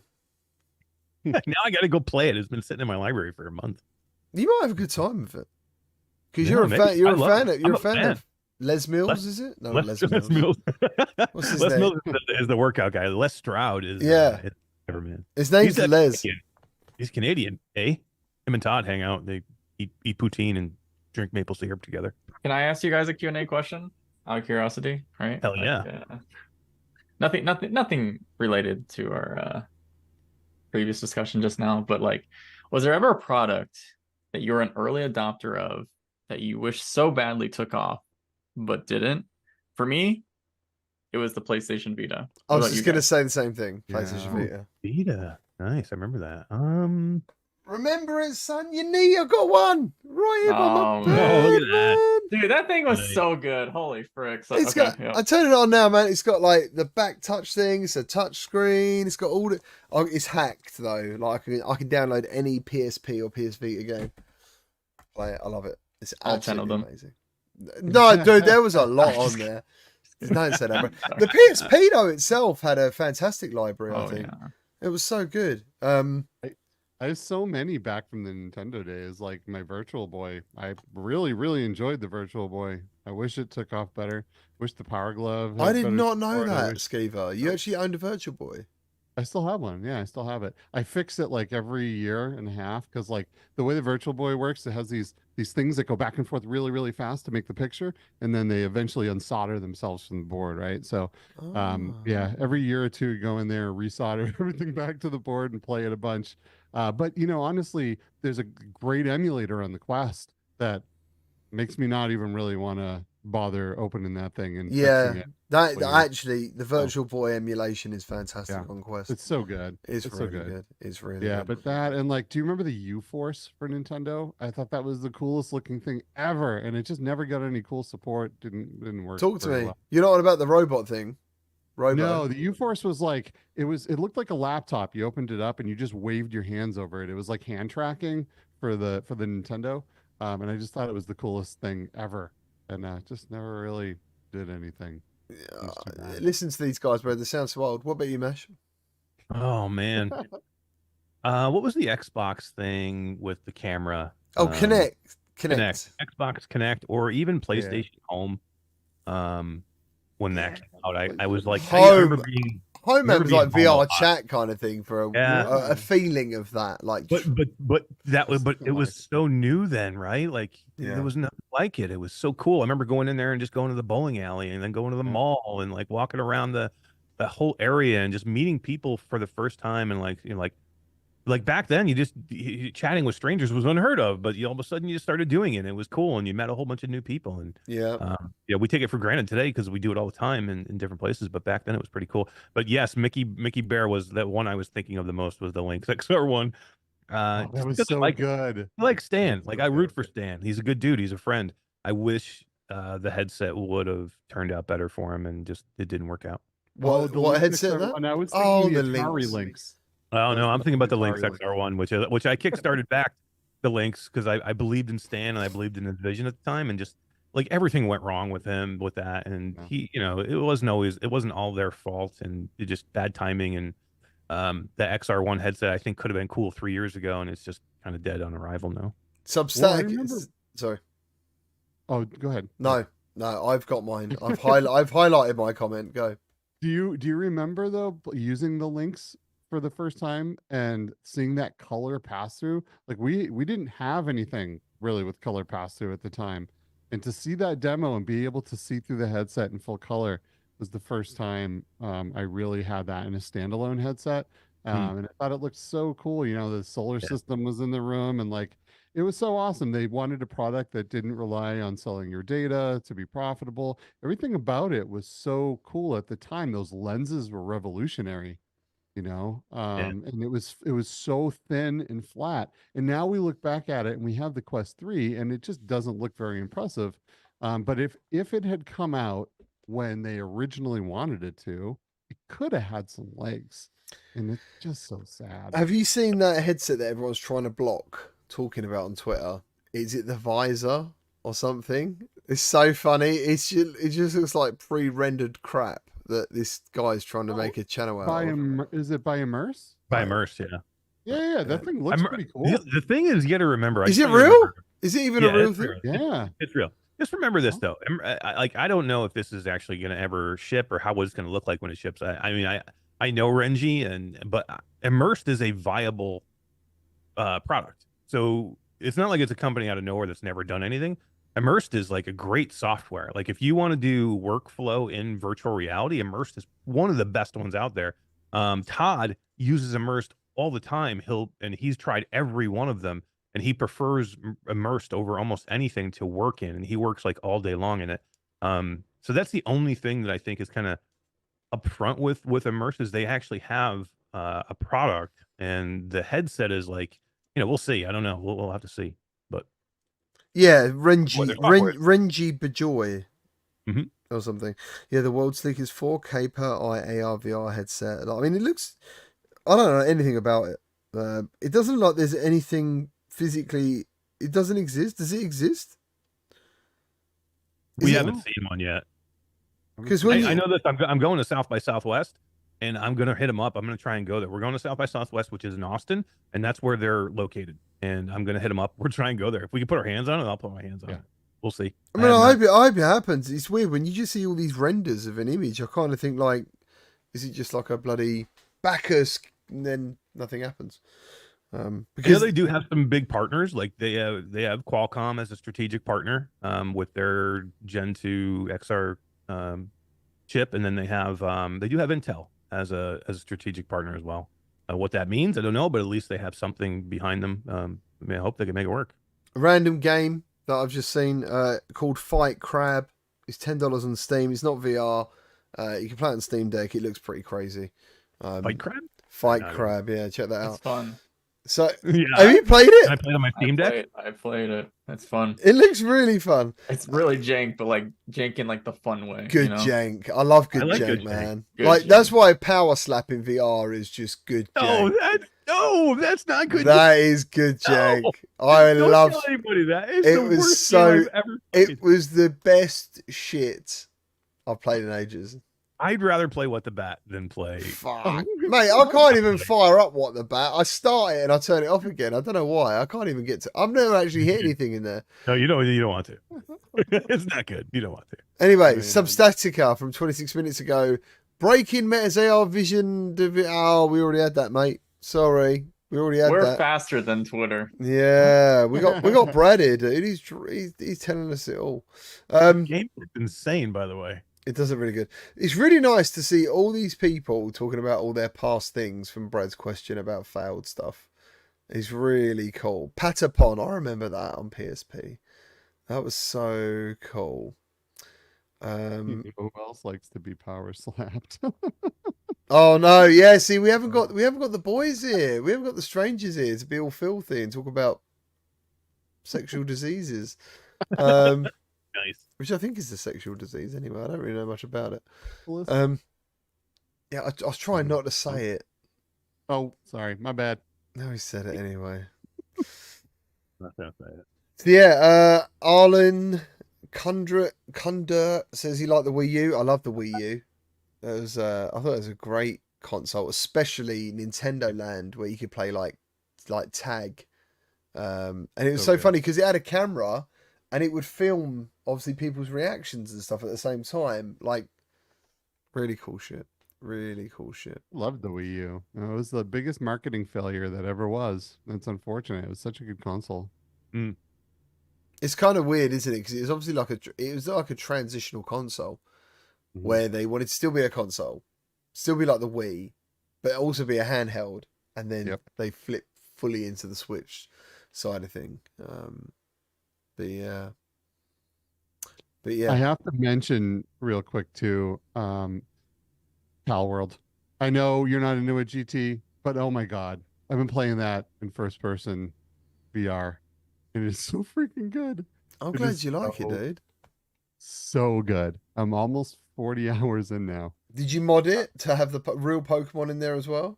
Because I heard that's the thing. I heard that's the thing. I don't know if it was, but Oh, before the mod actually came out, Nintendo came and smacked that guy. Fast and they Furious, came in and fucking like, spinning. It was spinning like that. Just fucking spinning around and around, hitting anyone. They're just mad because, man, this is a game that a lot of people wanted. Obviously, they sold 8 million copies in like the first couple days, right? And Nintendo's like, oh man, or the Pokemon company, like, man, what the heck? Like, why didn't they make this? They should have bought this game, is what they should have done, and made an official Pokemon game. I'm still waiting for a bloody like AR Pokemon Go. I still think I think we said that before when we talked about Apple Vision Pro. Like, how cool would that be if they did? Because they do Nintendo stuff, you know, and apps. Niantic could do that easy. I think I'd love it. They can. It has to work outside. That's the big thing. You can't just walk around your house. You have to be able to walk. That game is all about exploring and walking around and being physical and meeting up with other people that are playing. So as soon as we get some glasses that are viable for that, I think we'll see it for sure. Bradley says the Ouya. Are you taking the piss? The Ouya. I remember the Ouya. Are you I saying- like the Ouya. I was laughing at Ouya. a chat member for bringing it up. It just brought back funny memories. I was just gonna say I did buy an Ouya. Did you really? Yeah. Oh, it was big, man. It made a ton of money on Kickstarter. Like broke records. And then they fucking probably stole all the money and just let it flop or something like that happened. I'm not too sure. It was decent. Don't buy Kickstarters. No. The controller I mean, it was sucked, they did their Kickstarter right before. I think it was right before Palmer did the CV1 or the Fucking DQ. hell, why didn't I know anything about VR then? Yeah. Oh, what a fool. What a fool I've been. JES says he has two Ouyas. Oh yeah. Oh yeah. Remember turning that thing on? It had the best startup sound. Ooh yeah. Yeah, I loved it, man. I like. Well, I say I loved it. I liked it enough to never fucking use it. So yeah, right then, guys. I think that is a good show. I think we've put in some time today. I think it's been good. Appreciate it. Big day tomorrow. Big day tomorrow. I'm excited. I'm excited for you. And just to think, because we've done a Thursday show, in like 3 or 4 days, you're going to be here in your Apple Vision Pros. Yeah, that's so cool. Yep. Flexing. We're gonna see those PS3 versions of you on the show. It's gonna be awesome. Yeah, Brad. Like, yeah, are you going to have facial hair? You're not going to have facial hair for this? Does it show facial hair? I guess it does. It can if you scan it with facial hair. One thing I'm gonna try.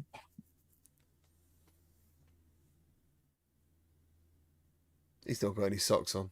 I already told you guys, but I didn't tell Lord. chat. But like, I got these cat ears, right? I want to like see if I can like scan myself with the cat ears. Oh, my yeah. persona. Oh, nice. Look Yeah, at the I want to make Apple like cringe when they see what I do with the headset. my goal. So. Nice. I love it. Excellent. Life goals, guys. Life goals. Well, there you go. Thank you ever so much for joining us each and every week. Really appreciate it. Sorry about Monday lives and stuff, but we try and make it good.